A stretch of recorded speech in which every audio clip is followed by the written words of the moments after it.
নমস্কার বন্ধুরা, কেমন আছেন সবাই? সুস্মিতার খুঁটিনাটি ব্লগে সকলকে স্বাগত জানাই। চলে এসেছি আরও একটি নতুন ভিডিও নিয়ে। বন্ধুরা সকলকে, আজ হচ্ছে একটি গরমের বিকেল। তো এই গরমের বিকেলগুলো উইকেন্ডে কিভাবে কাটাই, তো সেটাই আমি আজকে এই ভিডিওর মাধ্যমে আপনাদের সঙ্গে শেয়ার করছি। আর ভিডিওর প্রথমেই খুব দুঃখ প্রকাশ করছি, মানে মনটা খুবই খারাপ। হয়তো আর কখনো এভাবে আপনাদের সঙ্গে এই র্যাবিটের ভিডিও নিয়ে আসতে পারবো না। আমার র্যাবিটগুলো খুব শখের জিনিস এগুলো। আমি তো এদেরকে খুবই ভালোবাসি, আর ভালোবাসি বলেই কিন্তু এদেরকে আমি আমার নিজের কাছে রাখি বা রেখেছি। তো হয়তো এরপরে আর র্যাবিটের ভিডিও আনতে পারবো কিনা কখনোই জানি না। আর গরমের চোটে গাছপালাগুলো একদম মারা গেছে। আর এই যে গাছগুলো, এটাকে রোজে জল দেওয়া হয় বলে এই 2-4টে ফুল দেয়। আর আছে বলতে গেলে পয়সা ফুলের গাছ আর কয়েকটি ক্যাকটাস জাতীয় গাছগুলো রয়েছে। খুব একটা বেশি গাছ কিন্তু নেই। আপনাদেরকে দেখাচ্ছি কী গাছগুলো রয়েছে। আর এই যে এইটা হচ্ছে ধুতরা ফুলের গাছ, হলুদ ধুতরা ফুল। আর এই যে ফল হয়েছে, আর চারিদিকে গাছপালা একদম শুকনো হয়ে গিয়েছে। হ্যাঁ, এই যে গাছটা, এটা কিন্তু গরমে ফুল দেয় আর বর্ষাতে আরও ফুল দেয়, মানে সারা বছরই এই গাছটার ফুল হয়। আর ছাদে কিন্তু দেখুন মানে বিছিয়ে পড়েছে গাছটা চারিদিকে, দারুণ লাগছে। একমাত্র এই গাছটাই ফুল দিচ্ছে, আর বাদবাকি গাছ কিন্তু ফুল দেওয়া বন্ধ করে দিয়েছে, মানে গাছ নেই। আর একটা গাছ এর মধ্যে লুকিয়ে রেখেছি, মিনি টগরের গাছ। তো পরে আপনাদের ফুল হলে একদিন দেখাবো। এই যে এই দেখুন কি সুন্দর লুকিয়ে বসে রয়েছে।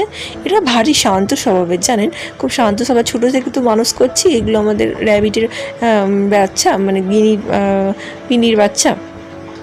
তো দেখুন এর কি সুন্দর লুকিয়ে বসে আছে, আর বাকিগুলো কিন্তু খুব সুন্দরভাবে খেলা করছে। হ্যাঁ, আপনাদেরকে যে কথাটা বলবো বা যার জন্য আজকের এই ভিডিওটা আপনাদের সঙ্গে শেয়ার করা, সেটা বলি। তো এদের যে মানে বাবা র্যাবিটটা হঠাৎ করেই কিন্তু মারা গেছে। হঠাৎ করেই, কোনো রকম শরীর খারাপ ছিল না, ভালোই ছিল। হঠাৎ যে কীভাবে কেন মারা গেছে বা মারা যাবে একটুও বুঝতে পারিনি, আর খুব মনটা খুবই খারাপ। তো দশরের দিনকে আমি যে ব্লগটা দিয়েছিলাম, বলেছিলাম যে একটা বিপদ ঘটে গেছে। তো দশরের পুজো হবে, তো ঠাকুরমশাই এসছে। তো সেরকম সময় মা ঘরে বসে বসে ফল কাটছিল, আর ঠিক সময় আমার চোখটা পড়ে গেল খাটের তলায়। প্রায় ওরা খাটের তলাতেই থাকতো বেশিরভাগ সময়টা, খেতে তো খাটের তলায় থাকতো। আর ফল কাটার সময় ওই সময় হঠাৎ চোখটা গেল খাটের তলায় শুয়ে আছে। তো আমি এত করে ডাকছি, কিছুতেই বেরোচ্ছে না। হঠাৎ একটা ছোট্ট লাঠি দিয়ে ওকে তাড়া দিলাম, তাও উঠছে না। তারপরে দেখলাম সে মারা গিয়েছে। হঠাৎ যে কিভাবে মারা গেল বুঝতে পারিনি। যদি শরীর খারাপ থাকতো, খাবার না খেত, তাহলে অন্তত একবার ওকে ডাক্তারখানায় নিয়ে যেতাম। এত সুন্দর, মানে 4 বছর ধরে রয়েছে যেহেতু। আর সত্যি এভাবে যে মারা যাবে সত্যি মানে বুঝতে পারিনি, খুবই মনটা খারাপ ছিল। আর তার জন্য কিন্তু আমি কোনো রকম ভিডিও এডিট করতে পারিনি বা ভিডিও দিতে পারিনি। এভাবে যে চলে যাবে সত্যি মানে বুঝতে পারিনি, এভাবে চলে যাবে গিনি। খুব আমার খুবই মন খারাপ। লকডাউন মানে 2020 সাল থেকে কিন্তু আমাদের কাছে রয়েছে। এভাবে চলে যাবে ছেড়ে সত্যি বুঝতে পারিনি। আর কখনো কি এভাবে ভিডিও দেবো কিনা আমি সত্যি জানি না। তো মায়ার জিনিস বাড়িতে বলছে, মায়ার জিনিস সবাইকে যেগুলো আছে সবাইকে দিয়ে দে বা বিক্রি করে দে। জানি না বিক্রি করতে পারবো কিনা বা রাখবো কিনা, সেটাও এখনো ভেবে দেখিনি। আর এভাবে কোনোদিনও আর ভিডিও আপনাদের সামনে আনতে পারবো না, কারণ আমার যে ফেভারিট র্যাবিটটা ছিল হোয়াইট কালারে, সেই কিন্তু মারা গেছে। সেটা ছিল মেল র্যাবিট। আর একটা ফিমেল র্যাবিটটা রয়েছে অবশ্য, জানি না কি হবে। আর ভিডিও কখনো আনতে পারবো কিনা র্যাবিটের ভিডিও জানি না, সত্যিই জানি না। যাক, তবে আমি একটাই কথা বলবো, গিনি তুই যেখানেই থাকিস ভালো থাকিস, তোর আত্মার শান্তি কামনা করি।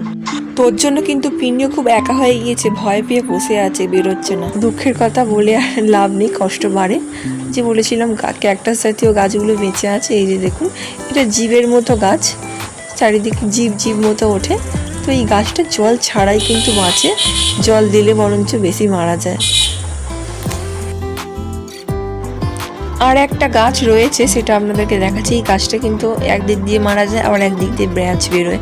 আর এই যে এটা আমার ফেভারিট অ্যালোভেরা গাছ, যে যার কোনো জল দিতে লাগে না, আপনি কিন্তু আগাছার মতো বেড়ে গিয়েছে। জল দিতে লাগে না। আর এই যে তুলসী মহারানী কৃষ্ণ সেবার জন্য রাখা হয়েছে, এটা কিন্তু 2 বছরের গাছ, এটাকে জল দিয়ে দিয়ে রাখা হয়েছে। আর টাঙ্কের পাশেই তো ছাওয়া আছে বলে গাছটা বেঁচে আছে, নয়তো কিন্তু মরে যেত। আর এই যে ছাদের পিছনে কিন্তু এটা পেঁপে গাছ, এটা আমাদের নয়, জেঠিমাদের পেঁপে গাছ। এত হুনবান আসে না এই গাছটা আছে বলে, মারাত্মক হুনবান আসে, খালি মাথাটা ভেঙে খেয়ে নেবে। আর এই যে দেখুন কত ছোট ছোট পেঁপে কিন্তু ফলেছে, দারুণ পেঁপে ফলেছে। আর এই যে পেঁপে ফুল, আপনারা পেঁপে ফুল দেখেছেন কিনা জানা নেই, হ্যাঁ অনেকে অবশ্য নিশ্চয়ই দেখেছেন, কেনই বা দেখবেন না। এই যে পেঁপে ফুল রয়েছে, আমি কিন্তু এই প্রথমবার চোখে পড়লো, মানে আমি এই দিকটা আসিই না ছাদের, হঠাৎ সেদিন এসেছিলাম চোখে পড়লো, তাই তো ভিডিওটা করলাম আপনাদের সঙ্গে শেয়ার করবো বলে। এবার সন্ধে নামবো হচ্ছে, কিন্তু সন্ধে নামিনি, কিন্তু তার আগেই কিন্তু এদেরকে তুলে দিতে হবে, কারণ সন্ধে হয়ে গেলে কোথায় হুটোপাটি খেলতে গিয়ে লুকিয়ে বসে থাকবে আর আমি তখন দেখতে পাবো না।